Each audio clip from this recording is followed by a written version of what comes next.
नमस्कार मैत्रिणींनो, रंजना किचनमध्ये तुमचं अगदी मनापासून स्वागत आहे. आज आपल्याला बनवायची आहे रताळ्यापासून रेसिपी. रताळ्यापासून रेसिपी याच्यासाठी बनवायची आहे, उपवासाला आपण नेहमी साबुदाण्याचे खिचडी किंवा वरयाचा भात असं सगळं खाऊन कंटाळा आला असतो आणि आपल्याला वेळही मिळत नाही पटकन काही करायला.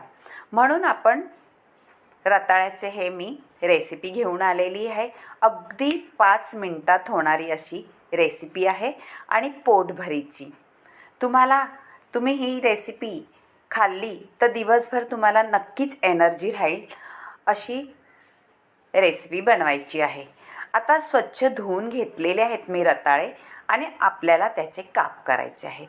काप पातळ करून घ्यायचे आहेत आणि थोडे आडवे कापले तर छान चकत्या पडतात त्याच्या.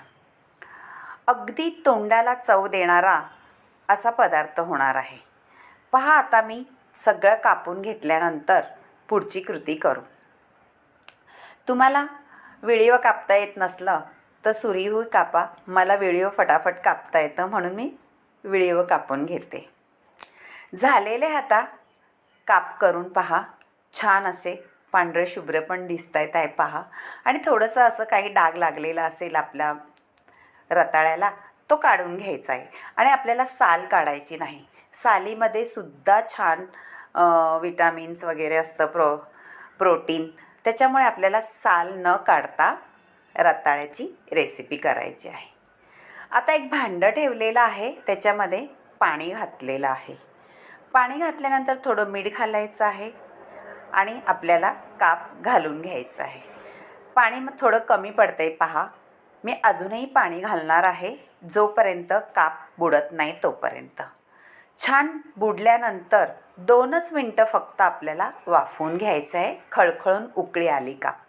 कारण रताळ्याला अजिबात वेळ लागत नाही शिजायला. थोडं आपल्याला झाकणही त्याच्यावर ठेवून घ्यायचं आहे, म्हणजे वाफ आली का पटकन शिजले जातात. पहा, 2 मिनटातच शिजणार आहे. झाले आहे. पाहू आता आपण किती शिजलेत ते.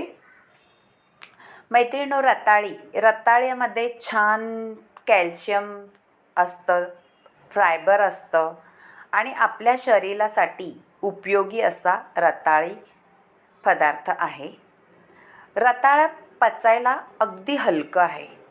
तुम्ही हे उपवासाला खाल्लं तर पोट भरेल, पण पचायला पण पटकन पचणारा पदार्थ आहे. आपण साबुदाणा खिचडी खातो, ती लवकर पचत नाही. पण तुम्ही हा रताळ्याचा रेसिपी करून पहा.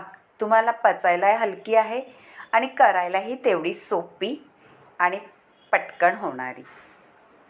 आपले काप शिजून झालेले आहेत, काढून घेतलेले आहेत पहा. आणि पाणी आता आपल्याला टाकून द्यायचं आहे. आता पाणी टाकून दिल्यानंतर परत मी भांडं ठेवलेलं आहे आणि त्याच्यात 2-3 चमचे असे छोटे तूप घालून घेतलेलं आहे. ह्या रेसिपीला तुपामध्ये केली तर इतकी भन्नाट लागते, नक्कीच आपल्या चव देणार जिभेला किंवा तोंडाला. आता सगळे काप घालून घ्यायचे आहे. ही रेसिपी तुम्ही असे काप केल्यानंतर असेही तुम्ही शिजून घेऊ शकता, पण थोडंसं वाफवून घेतलं का अगदी 5 मिनटाच्या आतमध्ये ही रेसिपी होते. असंच तुम्ही तुपामध्ये शिजवलं तर लवकर शिजत नाही. आता मी गूळ पावडर घेतलेली आहे 2 चमचे, तीसुद्धा घालून घ्यायची आहे. थोडंसं मीठ घालणार आहे आणि थोडेसे आपल्याला लाल तिखट घालायचं आहे. त्याच्यामध्ये काहीही नसलेलं लाल तिखट घालायचं आहे, म्हणजे गरम मसाला, हळद वगैरे, नुसतं लाल तिखट, म्हणजे आपल्याला उपवासाला चालतं. आता खोबऱ्याचा किस आहे, सुक्या खोबऱ्याचा असा बारीक किसून घेतला आहे, तो सुद्धा घालणार आहे, म्हणजे घातला आहे. आता आपण सगळं एकत्र करायचं ते आणि छान घोळवून घ्यायचं आहे. रताळ्याचे काप किंवा चिप्स असं सगळं त्याच्यामध्ये लटपटल्यानंतर इतकं छान लागतं आपल्याला खायला का पोट भरतं पण मन भरत नाही, असे रताळ्याचे काप किंवा चिप्स होतात. मैत्रिणींनो, तुम्ही नक्की करून पहा, तुम्हाला आवडेल आणि 5 मिनटंही न लागणारी रेसिपी, करून खायला तेवढीच चटपटीत आणि छान आहे. तुम्ही उपवास नसतानासुद्धा ही रेसिपी करून खाऊ शकता. वजन कमी करण्यासाठी सुद्धा रताळ्याचा छान उपयोग होतो आणि आपलं पोटही भरतं, भूकही लागत नाही. आणि आपल्या हाडांसाठी रताळं हे खूप छान आहे. कॅल्शियम भेटतं त्याच्यातनं शरीराला आपल्या, आणि फायबर असल्यामुळे पटकन पचलं जातं. त्यामुळे तुम्ही वजन कमी करण्यासाठी सुद्धा हा पदार्थ खाऊ शकता. झालेला आहे पहा आपला, आता कलरही सुंदर आलेला आहे. मैत्रिणींनो, करून पहा, वाढूनही घेतलेलं आहे. आणि रंजना किचनला लाईक करा, शेअर करा, कमेंट करायला विसरू नका. अशी मस्त रताळ्याचे चिप्स किंवा काप झालेले आहे.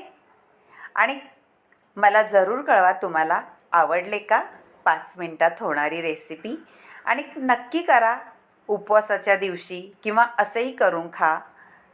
झटपट आपल्यासाठी काहीतरी करून खा मैत्रिणींनो. Bye bye.